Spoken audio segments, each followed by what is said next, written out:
Sensitization program on combating child trafficking was held at Ampati on August 3rd. The program was jointly organized by National Commission for Protection of Child Rights (NCPCR), State Commissioner for Protection of Child Rights (SCPCR), and District Administration Southwest Garo Hills.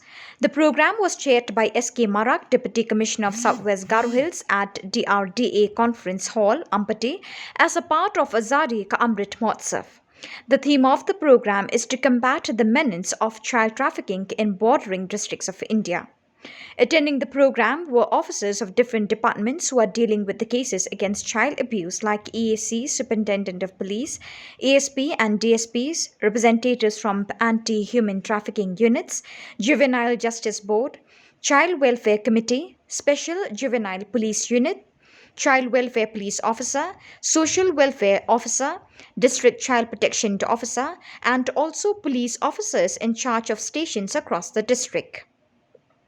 Sensitizing the key stakeholders on basic indicators to identify children at risk, vulnerable children, and prevention and combating child trafficking in bordering districts of India is the main objective of the program.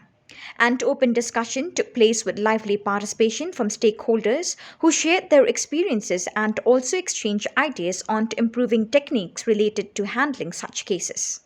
An expert resource person of NCPCR, Rahul Pawar, made a presentation on the subject, providing insights into child rights, constitutional rights, legal mechanisms, key mandate of NCPCR, other child-related statutes, comprehensive measures to combat the menace of human trafficking, vulnerability factor, and proposed strategy to prevent child trafficking in this country.